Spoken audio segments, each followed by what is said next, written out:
कल्पना कीजिए, एक पिंजरे में बंद चिड़िया। दरवाजा खुला है पर वो उड़ नहीं रही। क्यों? क्योंकि उसका दिमाग अब उस पिंजरे को ही घर मान बैठा है। ये है टॉक्सिक रिलेशनशिप का सबसे क्रूर सच। आज हम उन 8 मनोवैज्ञानिक जालों को तोड़ेंगे जो इंसान को जहर पीने पर मजबूर कर देते हैं। और हाँ, आपके सामने एक ऐसी रहस्यमयी कहानी आएगी जो शायद आपकी खुद की जिंदगी का आईना बन जाए।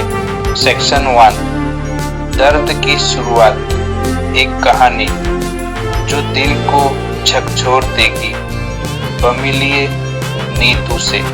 एक 19 साल की लड़की जिसने 8 की तैयारी के लिए घर छोड़ा। पढ़ाई के दौरान उसे प्रतीक नाम के लड़के से प्यार हो गया। शुरुआत थी जैसे कोई फिल्मी कहानी।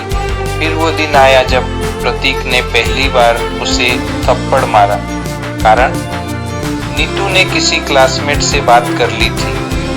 नीतू ने सोचा गलती तो मेरी थी।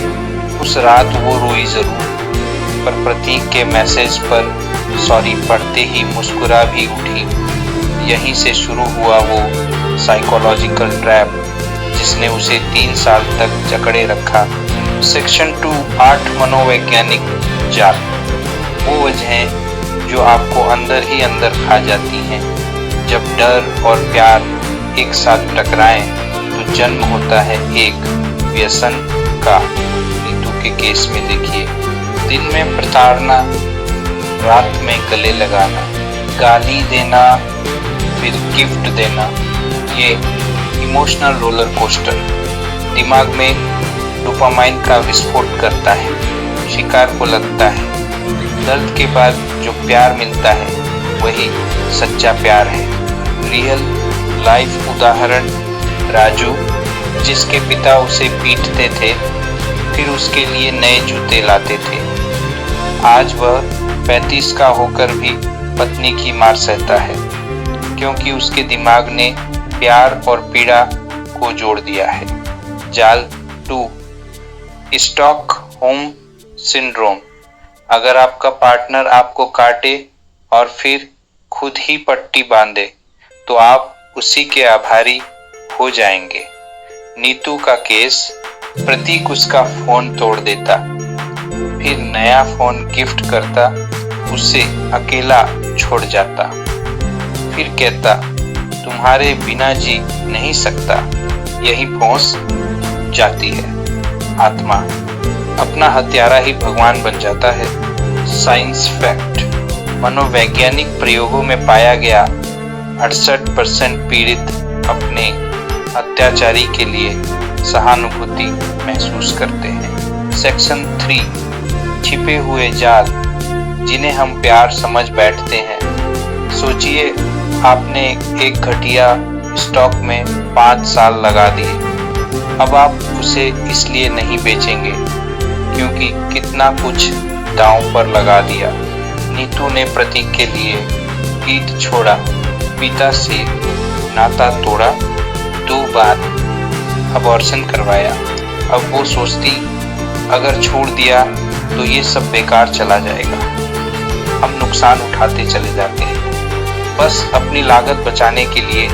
यूथ कनेक्शन, कॉलेज स्टूडेंट्स अक्सर टॉक्सिक दोस्ती में फंसे रहते हैं क्योंकि सारे असाइनमेंट इसी के साथ किए थे। जाल 4, ओपियम की खेती। एक दिन प्रतीक नीतू से बोला शादी के बाद सब बदल जाएगा।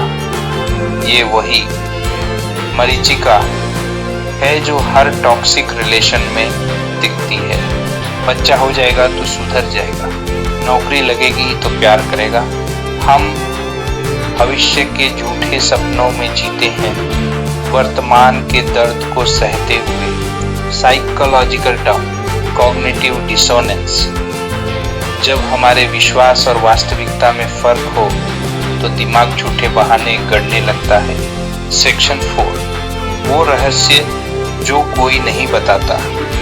क्या आप जानते हैं टॉक्सिक रिश्ते शारीरिक बीमारियों को जन्म देते हैं। नीतू को हुई थी पेट में अल्सर, तनाव से बाल झड़ना, 8 किलो वजन कम होना। जब दिमाग लगातार फाइट और फ्लाइट मोड में रहे तो कोर्टिसोल हार्मोन शरीर को अंदर से खोखला कर देता है। शॉकिंग स्टैट हु के अनुसार टॉक्सिक रिलेशनशिप में रहने वालों में हार्ट अटैक का खतरा 34% बढ़ जाता है। कहानी का ट्विस्ट, चांदनी रात का रहस्य। एक रात प्रतीक ने नीतू को बालों से घसीटकर बालकनी में ले जाया।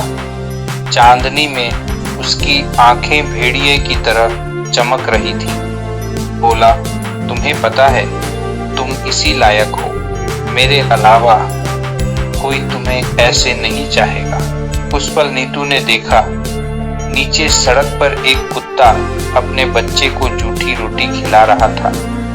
आंसुओं में डूबी उसकी आंखों में एक सवाल उभरा, ये जानवर तो अपने बच्चे को प्यार दे रहा है। घर का विक्टिम मर गया और सर्वाइवर जन्म लिया। बहन, भाई आपकी स्थिति में होता, क्या आप उसे यही सहने को कहते? नहीं ना। Step 3, red flags list. तुम्हारे दुख की मुक्ति और आपके लिए संदेश आंखों के आंसुओं से ज्यादा स्वादिष्ट था। आज वो एक काउंसलर पिंजरा तुम्हारी याददाश्त से बड़ा हो जाए। आपका दिल किसी का सहारा बनने के लिए नहीं, उड़ने के लिए बना है। उस पिंजरे से निकलिए, भले ही दरवाजा तोड़ना पड़े, क्योंकि जिस रिश्ते में आपका मैं मर जाए तो प्यार नहीं, शवों का बोझ है। अगर ये वीडियो आपकी आवाज़ बना है तो लाइक जरूर करें ताकि ये उन तक पहुंचे जो अभी पिंजरे में है। कमेंट में बताएं, मैं फ्रीडम वॉरियर बन रहा हूँ। आपकी कहानी किसी की जान बचा सकती है। सब्सक्राइब बटन पर अभी क्लिक करें, क्योंकि अगले हफ्ते हम बताएंगे कैसे पहचाने कौन आपको मानसिक रूप से गुलाम बना रहा है। जब बड़ा होऊंगा तो किसी को दुख नहीं दूंगा, क्योंकि प्यार तो फूल जैसा होता है ना।